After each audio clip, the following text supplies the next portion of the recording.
Kaya talaga ako nasaktan nung kinuwento niya sa akin yung nangyari. I would like to reiterate that GMA does not condone, it also does not tolerate any acts of sexual abuse or harassment. I saw them personally kung gaano kasakit para sa kanila to. Very traumatic. Ay bro, sana wag mangyari sa inyo nangyari sa akin. Hindi ho po pwedeng nakakalusot yung mga ganitong uri ng gawain. Hindi ho po pwede.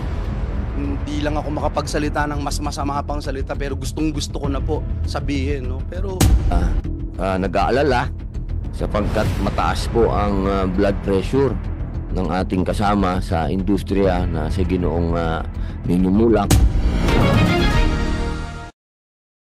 Ako po si Angelo Jose Rocha Mulak, o mas kilala sa pangalang Nino Mulak.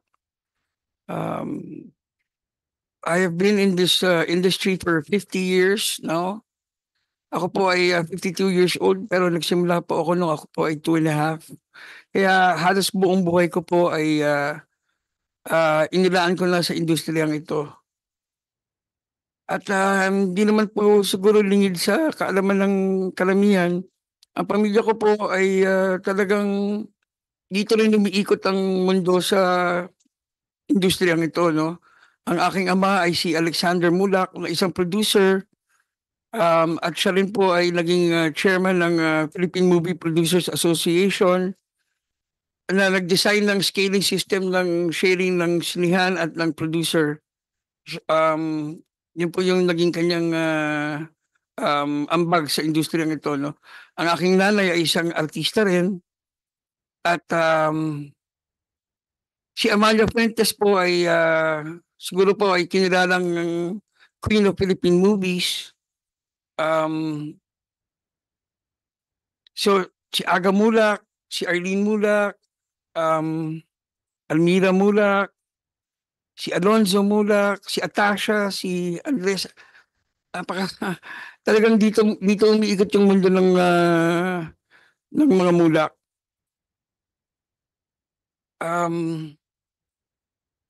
Bilang ama, I may not have been a good husband, you know. I may not have tried my best to be a good husband, but I can proudly say that I did my best, or I did my best to be a good father sa abot ng aking makakaya.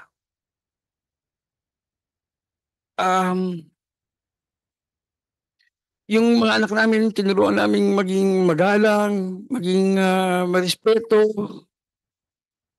Si Sandro, nung nagsabi siya sa akin na gusto niya mag-artista, sabi ko, sige, pero hindi kita tutulungan. Alam ni Miss Annette yan, sinabi ko sa kanya yan. Hindi kita tutulungan, wala akong tinawagan na kahit sino na para makapasok siya sa industriya. Nalaman ko na lang nag-audition na siya. At nagulat na lang ako, isang araw, biglang sinabi niya pa, natanggap ako ng Sparkle, nakuha siya ng Sparkle. So, proud naman ako na pinagdaanan niya yung gano'n. Na alam ko, katulad ng ating mahal na Senador Robin Padilla, dumaan din sa ganyang, sa pagiging stuntman, di ba? Kahit na may kotse siya, pagka may taping siya, sumasabay siya sa service, para walang special treatment. Ganun kababa yung loob ni Sandro. Very neat, very tahimik. At saka sobrang mahal niya talaga yung trabaho niya. Kaya talaga ako nasaktan nung kinuwento niya sa akin yung nangyari. Kasi para makita mo yung anak mo na nanginginig at hindi niya halos mahawakan yung telepono niya. Nung kinukwento niya sa akin, yung ginawa sa kanya, lalo na si Jojo Nones po, katrabaho namin lisensya, walang matigas na pulis sa madaling na misis. Siya po yung head writer namin at sobrang galang ko sa kanya, sobrang respeto ko sa kanya. Pag kami, mga events kami, ako pa yung ulan lumalapit sa kanya. At Sir Jojo pa nga ang tawag ko sa kanya, di ba? Alam mo naman yun. Kaya hindi ko talaga matanggap na nagawa niya sa anak ko. Yung isa naman, hindi ko naman siya kilala eh. Kailan ko na lang siya nakilala nung nangyari na yung insidente. Pero sobrang sama ko yung loob ko talaga kay Jordan noon is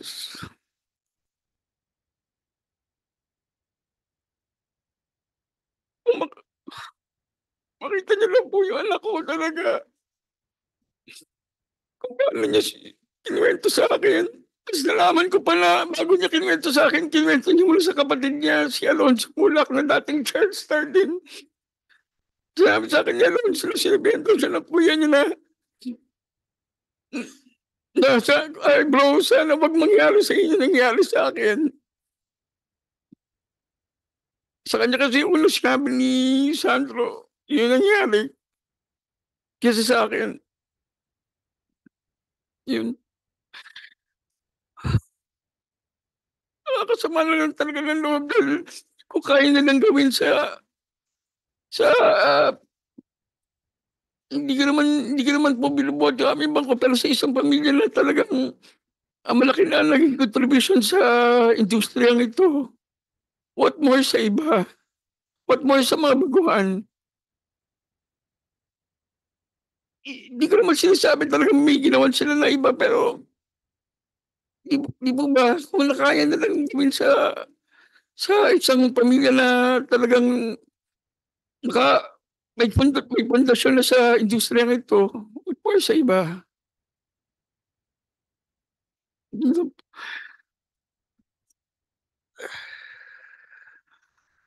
Tapos ngayon, binabaliktad pa nila yung sitwasyon.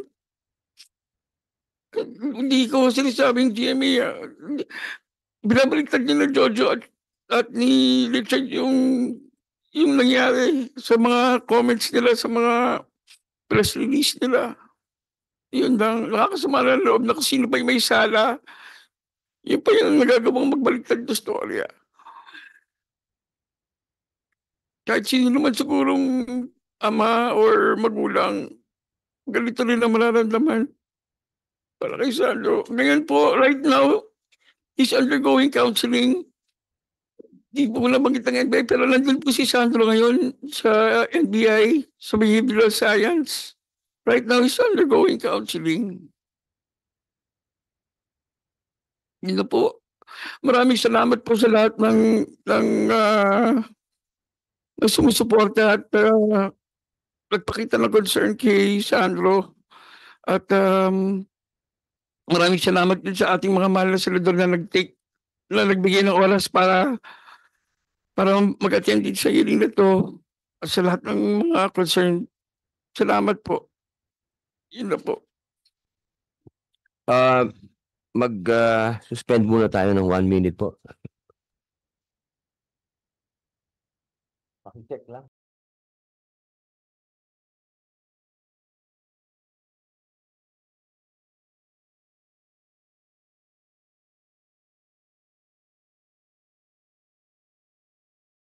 Pasensya na po kayo at kami po ay nakikita nyo na nag-uusap, nagpupulong kasama po si Senator Bong Revilla at ang amin pong Sergeant at Arms.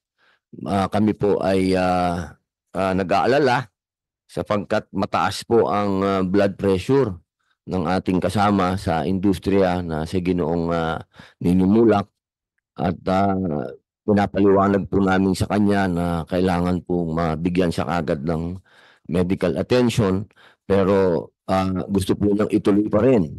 At hanggat wala pa po yung final decision ng Sergeant at Arms, hihingin muna po natin ang opinion at ang statement ang GMA 7. Opo. Your Honor, good morning. Thank you very much. Attorney Ana Teresa Gozon Valdez, Opo. Senior Vice President, Programming Talent Management Group, GMA Network. Ma'am, boss. Good morning po. Thank you for this opportunity. At the onset, I would like to reiterate that GMA does not condone, it also does not tolerate any acts of sexual abuse or harassment. We already submitted to the committee our code of conduct and our policies against sexual harassment and procedures against that. So that being said, when this matter was first brought to my attention, tinawagan po ako ni Mr. Nino Mulak. And that day, there and then, nakipag-meeting po sila sa akin. And our first concern, of course, was the well-being of Mr. Sandro Mulak.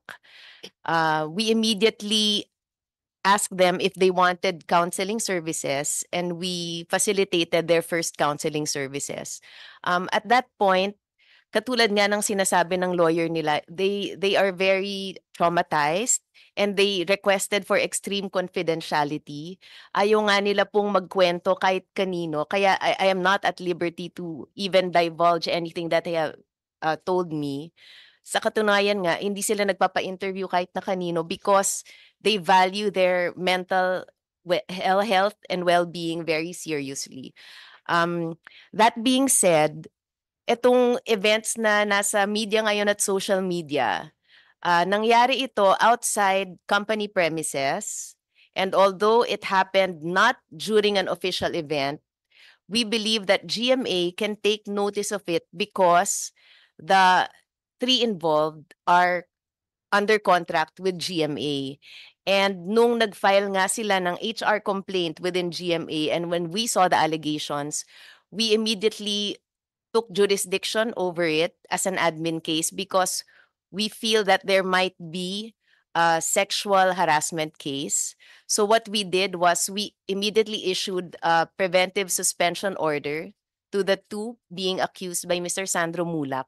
And now we are waiting for their reply because, of course, we follow the procedures of due process, which is under the Constitution. So iniintay po natin yon, but rest assured that we will conduct a fair and thorough investigation, and we will follow the code of conduct and the corresponding penalties if ever the results would warrant. So as of now, we were in constant communication naman with Mr. Nino Mulak and Sandro. In fact, I think we met face-to-face mga 4 times to be able to give them advice. And yun nga sinabi ko, they can file an HR complaint with GMA.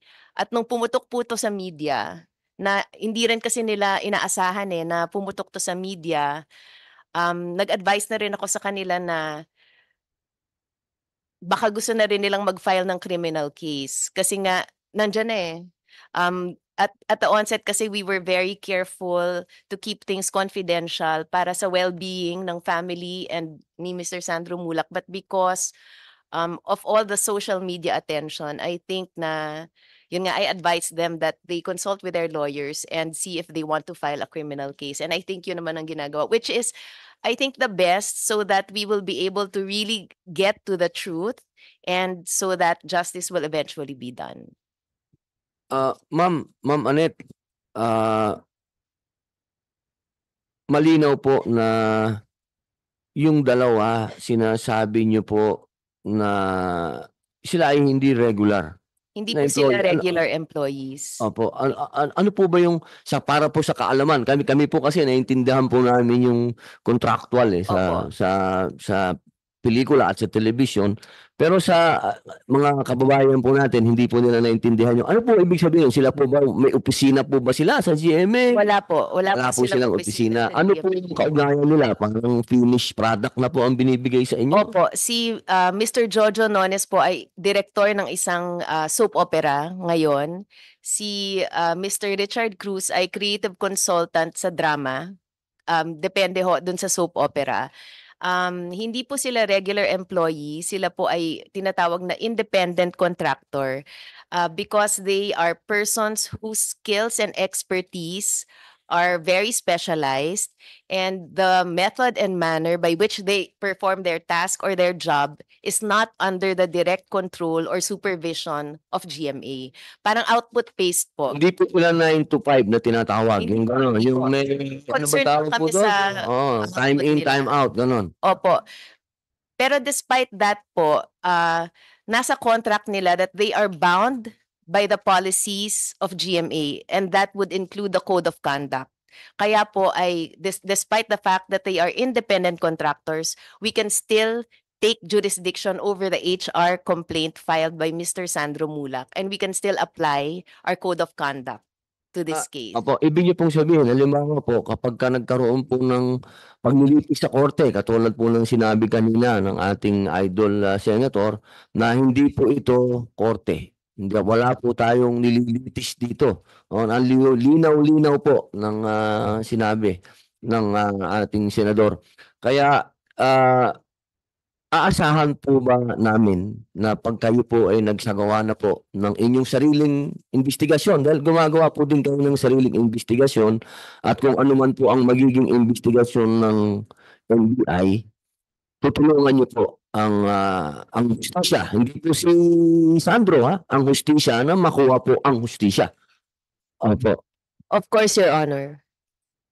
At bilang meron pong mga pulisiya, meron pong mga sinusunod sa GMA na talaga pong pinalalakas nyo yan. Yung ibig pong sabihin natin, yung moral, yung morality, lahat. Opo, lalong-lalo na po yung ayaw natin yung mga ganyan na merong sexual harassment sa ano. Naniniwala po ako na tutulungan nyo po. Halimbawa, pag napatunayan po na meron talagang kaso, Of course, we will get the consent first of Mr. Nino Mulak and Mr. Sandro Mulak, but we can furnish your honorable office with the results of our investigation.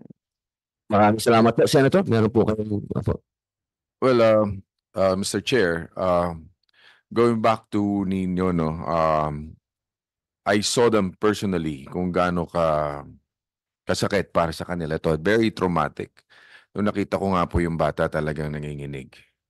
At talagang hindi niya alam kung paano i-approach ito. Head-on nila or how will they, siyempre, nandyan, Mulak, ayaw nila madama yung buong pamilya. Kaya nga sabi ko, this is very sensitive at dapat talaga ma-handle ng tama. Kaya if you're going to invite Sandro here, baka additional, kumbaga, pain na naman para abutin niya yun or whatever trauma na abutin niya. Yung kay Jojo Nones and the other guy, dapat siguro, they should be here at sagutin nila.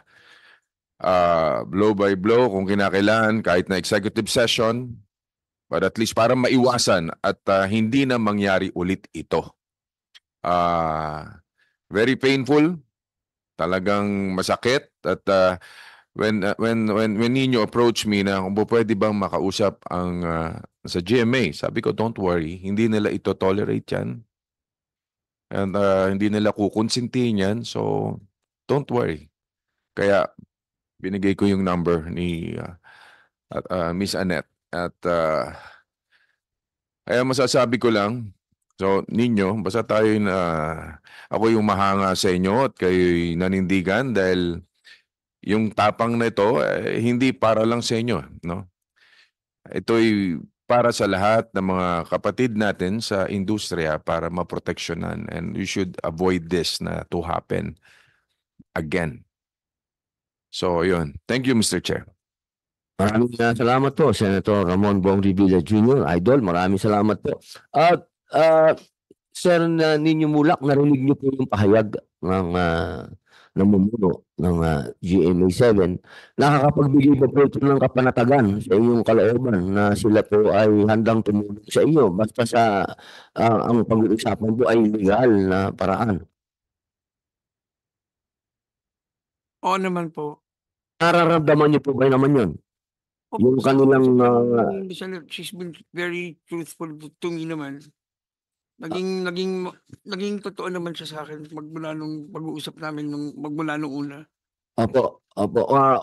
Meron po ba kayong gusto sabihin sa kanila na maaring ang komite ay makatulong po sa inyo na maiparating sa GMA kung ano man po ang gusto niyong sabihin? Nandito na po sila sa ang linaw-linaw po ng sinabi kanina na ni Attorney Ana na Meron silang sariling investigasyon. Yes po. Nakakapag-report po ba sa inyo ng progreso nito? Wala pa po. Ma'am, kailan po nag-umpisa yung sarili niyo pong investigasyon? Nag-file po sila formally sa amin ng Friday, August 2. Tapos they were put under preventive suspension agad po. Ma'am, pagka sinabi pong preventive suspension, wala silang trabaho. Wala po. Opo, talagang basta may kinalaman po sa GMA, Wala po. wala mo silang trabaho. Opo, Walang- suspended lahat yun. Walang pay. walang- Benefits, opo. Opo. Meron po ba silang benefits bilang hindi sila regular? Hindi walang not the same benefits as regular employees. Okay po. Binigyan po namin sila ng 5 days to reply, and I think matatapos yun within this week, so iniintay lang namin yung reply nila para umusad yung ating investigation. Reply yung dalawa. Wala pa kasi nung Friday lang po Ano nag-file. po ba naging reaction nila? Abogado kagad ang kinuha o gusto mo na makipag-dialogue sa inyo? Ano po ba dapat? Sa kanila po namin binigay yung sulat, pero hindi pa kasi sila nagre-reply. Hindi pa sila nagre-reply, pero nakikita ko po sa social media na abogado yung nagsasalita para sa kanila. Yun. Meron po ba tayong tigadole? Hello, ma'am. Ma'am, Miss Mafel. Sanchez. Miss Mafel Sanchez. Paano po yun? Pagka gano'n na hindi mo naman sila regular employee pero pinag-i-explica mo sila o magpaliwanag kayo dito tapos dinaan ka kagad sa abogado. Ganun ba talaga? Magandang umaga po, Mr. Senator, and to all the members of the committee. Bago po ang lahat, kami po sa Department of Labor and Employment ay hindi pinahihintulutan ng anumang uri ng pang-aabuso o karahasan sa mundo ng paggawa. So sa ganito po, do hindi po nila regular employee ito, at kanina po ay binanggit ni ma'am na sila ay bound pa rin po sa CODI or yung Committee on Decorum and Investigation, they should respond to ma'am's call. Sa department po, kami po sa department ay ang aming pong mandato ay siguraduhin na ang bawat establishmento ay nagpo-form ng Committee on Decorum and Investigation at lahat po sila ay merong dapat anti-sexual harassment policy. Yun po, Mr. Senator. Salamat po. Meron po akong sunod na tanong dyan. Pero ma'am, meron po naman tayo siyempre sa anti-sexual harassment. Your Honor, opo, sinubmit po namin yan sa opisina nyo. Okay, ma'am. Maraming salamat po. Ma'am, follow up lang. Normal ba yun na abogado kagad ang sasagot sa employer? Normal ba yun na pag gusto kang kausapin, abogado kagad, ganon? Media kagad, abogado? Ano ba yun? Pwede ba yun ganon? In the normal course of sa isang pagawaan, dapat po ay merong munang grievance mechanism. So kung in place po ang grievance mechanism at ang CODI, doon po kasi nakaset sa guidelines na yung kung ano po ang steps na dapat ay gagawin muna kung halimbawa may mga ganyang pangyayari po. So kung nakalagay sa grievance mechanism nila or sa CODI na dapat sila ay mag-uusap muna or sa level po muna ng kanilang mga committee members, dapat po doon muna. Tsaka hindi po advisable na idadaan agad sa media or sa anumang online platform ang pagbibigay ng salaysay po. Maraming salamat po. Ma'am, kasi naguguluhan kami dun no? Ba't biglang kailangan abogado kagad ang sumagot sa inyo? Dapat di ba nag-usap-usap muna? Meron po ba kayong ganon? Grievance, Nagkaroon kami ng dahil nga sa confidentiality na gustong ma-preserve nila Mr. Sandro Mulak at Nino Mulak. Actually, pinagharap ko po si Mr. Nino Mulak at saka si Mr. Jojo Nones at si Mr. Richard Cruz. Nagkaroon na po ng paghaharap. Pero dahil po sa hiling nila na wala akong sasabihang iba within GMA, ako po yung kasama nila dun sa meeting. Pero yun nga, sino po ang unang nagpalabas sa media? Bakit po biglang may usapan pala na gawin muna natin yung investigasyon ninyo? Opo, nag-agree po sila. Sila po yung nagre-request din. Di ba, Nino, from the start, yung problema lang, siguro yung, kung merong mga nakarinig, hindi kasi natin makokontrol yung mga taong nakarinig, Pero sino po ang nagsabi sa inyo na ano muna, pag-usapan muna natin 'to, hawakan muna ng GMA? Nung Sino po ang nagsabi? sila Mr. Nino Mulak po. Balikan ko po kayo, ma'am. Sir Nino, opo. Kayo po ang kumausap sa GMA na pag-usapan niyo muna. Pag-usapan muna. Yes po. Dahil ano po ang dahilan na Sir Nino, bakit gusto niyo po na hawakan muna ng GMA, sila muna, investigasyon muna nila? Wanted to talk to them about what happened first. And yun nga po, sabi po ni Bilang paggalang po sa GMA. Opo. Opo. at si Sandro kasi was very worried about baka masira yung trabaho. Kahit na nangyari na sa kanya yun, nag-worry po siya na masira yung trabaho niya sa Sparker or mapag-initan siya ng Sparker. So yun, nag-usap po kami ni na Miss Annette and hinarap nga po ni Miss Annette sa akin yung dalawa. At nag-apologize po sila sa akin. Yung dalawa. Yes po. Opo. Paano po ito lumabas sa... Miss Annette. Opo. Sa harap po. Ma'am, sa harap po ninyo. Opo. Saan po kaya nagmula yung bigla itong pumutok sa media na hanggang sa amin po dito sa Senado, nagulat po ako, no? Pagdating ko sa plenaryo, sinalubong ako ni Senator Amy Marcos, sinabi kagad sa akin, nabalitaan mo ba yung nangyari kay Nino? Kasi ako po, committee ko po kasi ang mass media, so kailangan po nilang sabihin sa akin. Hanggang sa pagdaan ko po kay Senator Revilla, kay Senator Jingo Estrada, kaya bakit po kaya? Sana nagkaayos na pala. Bakit Hindi po po sila nagkaayos. Hindi po sila nagkaayos. Parang saan po yung sorry na yun ba? Yung sorry na yun? Nag-sorry sila sa akin, pero sabi ko, ako tao lang ako eh. Diyos nga na marunong magpatawad, di ba? Kaya ko kayong patawarin, pero kailangan pagbayaran niyo yung ginawa niyo. Ito po ang sinabi nyo, kailangan dumaan sa legal. Yes po. Yun, opo. Na-witness niyo po. Opo. Okay, malinaw po. Ma'am, paano yun? May DOJ po ba tayo dito? Wala tayong DOJ? Di tayo okay. Sa ano na lang po uli? Sa NBI. Boss. Ma'am, ma'am pala. Ma'am, Attorney Marie Catherine R. Nolasco Illescas. Ma'am. Ma'am, ano po ang inyong initial po initial investigation? Meron na po ba kayong initial investigation? Your Honor, tulad po ng nabanggit ko, dinaan muna namin sa psychological evaluation po yung biktima na si Mr. Sandro Mulak at kinuha na rin with the go signal po na Ayoko pong hawakan yan. Hindi po ako dadating dyan kasi sa ibang ano na po yan, komite. Bilang po sa akin na sinabi, witness ni ma'am, nag-story yung dalawa. Hindi ba po sa atin parang confession na yun? Parang sa batas ano ba? Di ba pagka ganun, umamin ka, nag-story ka eh. Di ba umamin ka na nun? kinunan pa lang po namin ng statement Yung dalawa. si Mr. Nino. Yung dalawa po. Hindi Susunod po sila nagbibigay ng statement? Inuuna lang po muna namin syempre po yung mga complainants base sa aming procedure po. Para Okay. naman din po namin kung paano namin tatanungin yung mga Ilang araw na ba? sinupina na po namin sila. Opo. Pina. Ibig Subpina sabihin, po. sinabihan nyo na. Po namin sila sa aming tanggapan matapos pong ma-interview, makuna ng salaysay sila Mr. Nino Mulak, si Mr. Sandro Mulak at yung mga iba po naming witnesses. Kukunan po namin ng statement ngayon later on. Sinupina na po namin at inimbitahan na po namin sa tanggapan itong dalawa sila Mr. Jojo and Richard para po sagutin nila yung mga naging akusasyon laban sa kanila po.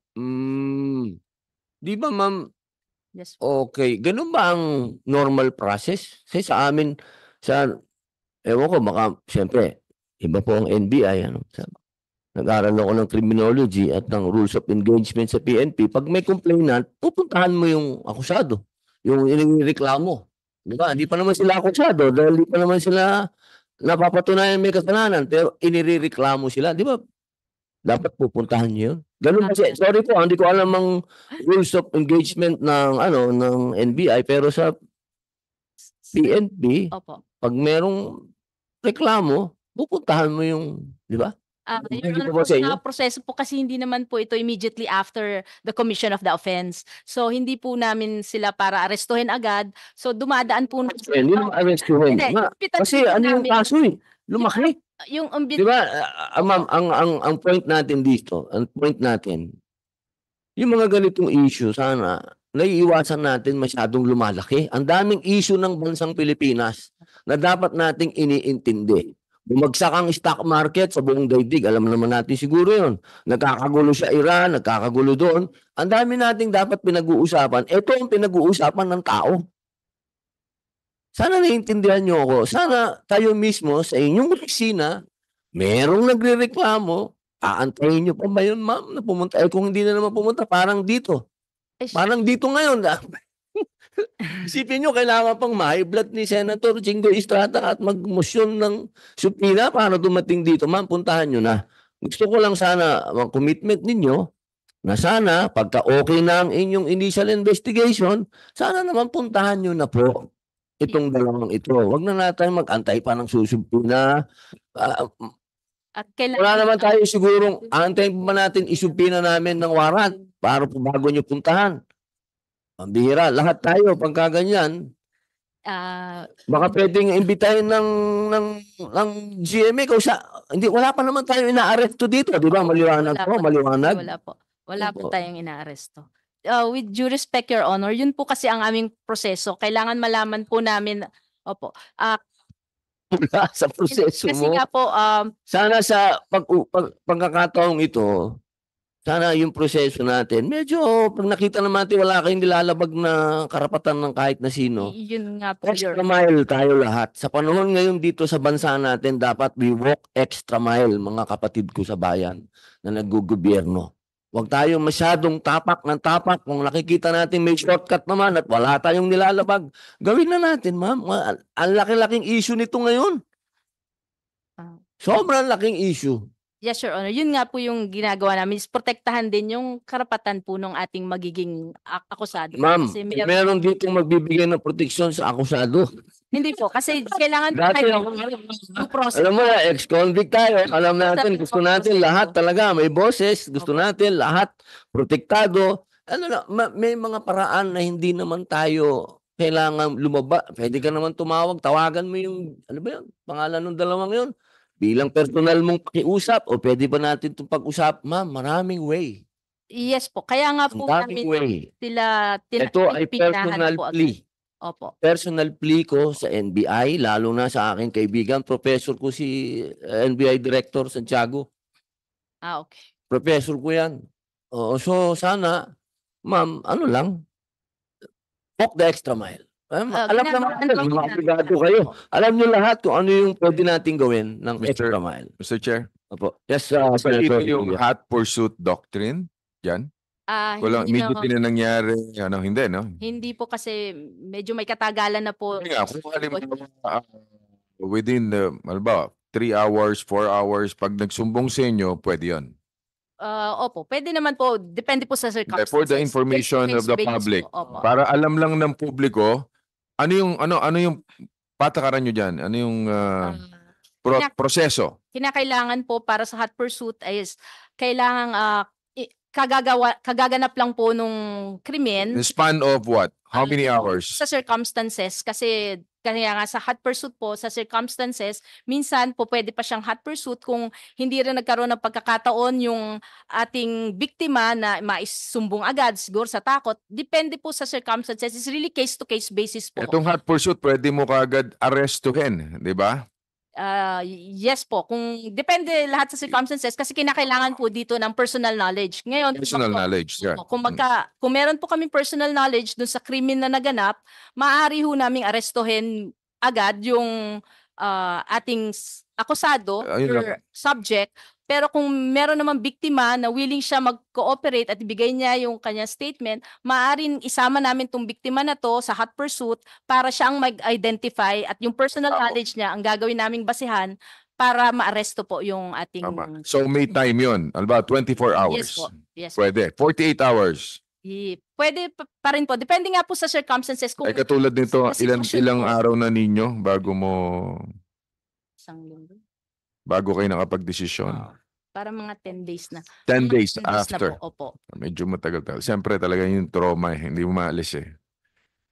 Ma'am Annette, baka Mr. Chair, may gusto yata Meron kang gusto sabihin? Gusto po kayong sabihin, ma'am? Dun sa, yun nga, nandun ako nung nag-meeting sila. So if ever na, kung gusto niya yung malaman kung ano yung talagang, since ako yung parang naka-witness, so willing naman akong sabihin ko ano yung narinig ko. Maraming salamat, ma'am. Tapos na po kayo. Okay. Opo, salamat Thank po. you. Ma'am, balik lang ako sa iyo uli. Ma'am, kasi talagang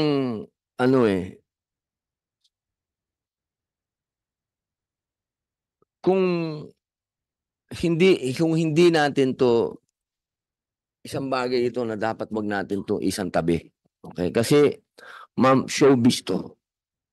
Lahat ng tao interesado dito. Sana makikita niyo yung wisdom nito. Okay? Ito yung isang bagay na pwedeng pagmulan ng mga magagandang batas.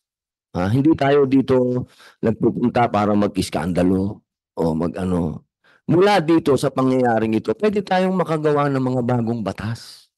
Saka wag natin sana laging parang nakikita ng tao minsan wag sana makita ng tao na may pinipili tayo. Kapag isang taong mahirap, pagka inireklamo, kita mo kagad may action ang batas natin. Sana po wag sanang magkaroon ng ganun na implikasyon na ganun tayo. Kasi ma'am, ang taong bayan sensitive sa mga ganitong issue. Meron diyan matanda na kumuha lang ng bunga ng mangga, kinulong.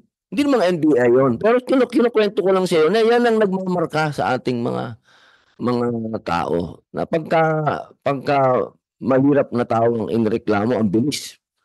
Pero pag ito na masasabi nating ugnay ng malaking network, may trabaho, sinasabi nating mahusay, parang ang kailangan natin, due process tayo. Tama, may due process. Dapat, konstitusyon yan Di ba? Batas yan Pero ma'am, hindi akusado ito. Hindi ito suspect. Masama ba imbitahin? Imbitahin, pwede mo ba kayo imbitahin, puntahan mo ikaw na mismo magdala sa kanya ng imbitasyon mo. Ma'am, pumunta ka dito. Puntahan nyo na. Parang awa nyo naman. Pinuntahan nyo na ba? With due respect, Your Honor, na-serve na po namin yung subpoena, kaya inaimbitahan na po namin sila. Dumating na po ba? Hindi pa po, kasi mayroon nun yan schedule na... Kailan po sila naka-schedule? Sa August 9. Kailan po mandalin dito? Sino po? Yun po, pagdala sa kanila. Nasa sa kanila na po yun. Hindi, diba? Inimbitahan nyo. Opo. Inimbitahan nyo, diba? Pwede nyo bang imbitahan din dito? I don't think it's within our power na imbitahan po sila sa Senado. Yun ang sinasabi ko. Yun ang sinasabi ko Opo. Yun ang sinasabi ko, ma'am Kailangan magtulungan tayo dito. Kasi kung dito pa lang, sinasabi mo na sa akin na hindi ko sila pwedeng kausap. Iba yung kausapin mo ng as NBI ka, as kausapin mo as tao tayo. Tayo, mga Pilipino tayo, halika dito. Harapin mo na to, tapusin natin ngayon. Kung nandito sila, di-adjourn na to. Naintindihan niyo ba ako? Adjourn na to, hindi na to issue. Iba na yung pag-usapan natin. Magtulungan natin to, ma'am. Huwag tayong para sa akin, please, tapusin na natin to. Hindi ito isang bagay na harangin mo yung sasabihin ko. Pwede naman, yes sir, tutulungan namin kayo sa abot ng aming makapangyarihan na wala kaming nilalabag na batas. Sabihin nyo, merong nagrereklamo dito ng sexual harassment. Isang bata ng sexual harassment. Wala tayong sinasabing akusado dito. May inirereklamo. Masama bang sabihin ng NBI na opo, tutulungan namin kayong makausap ninyo yung inireklamo.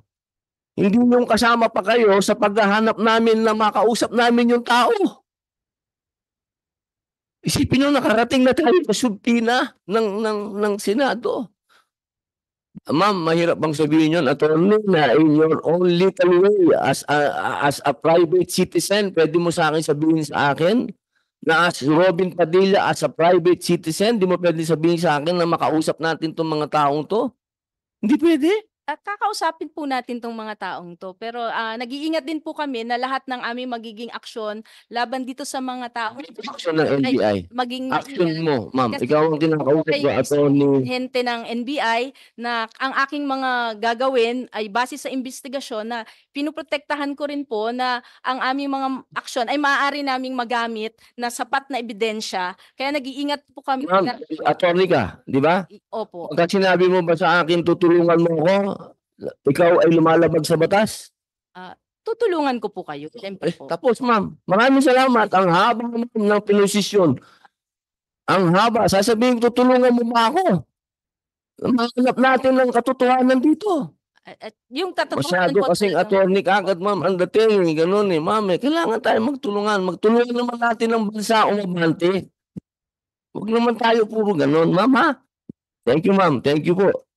Kung narinig mo na pare, tutulungan tayo ng NBI na para maimbita at marap dito yung dalawa.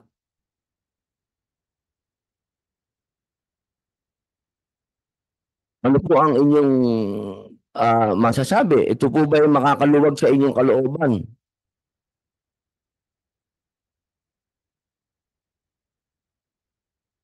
May malaking bagay po yun. Ito po ay isang bagay na nakakaapekto sa inyong anak. Yes po. Opo, pag pinag-usapan ng mental health dito, napakahalaga po ng mental health. Sana lalo na sa kabataan. Huwag natin tungkulin na napakagaan naman. Hindi ito basta ganun lang. Isang napakalaking network ito na pinaniniwalaan po ng lahat ng tao na-involve sa isang iskandalo. Please lang, ang ating pong mga kababayan sa hirap ng buhay, nabubuhay na lang po sa telebisyon, sa teleserye, kung ano ay pinapalabas ng taong bayan, yan na lang po ang nagpapaligaya sa kanila. Kaya sana po yung mga ganito naman, parang awa nyo naman. Hindi na ito pinalalaki, tapusin na kagad, hayaan natin ang korte. Hindi ito korte kasi kapag kami mo pinatawag dito sa Senado at hindi dadating, pinalalaki nyo. Yung mga bagay na hindi na dapat lumalaki at intindihin natin yung mga problema nating totoo, ito pa ang pinag-uusapan natin.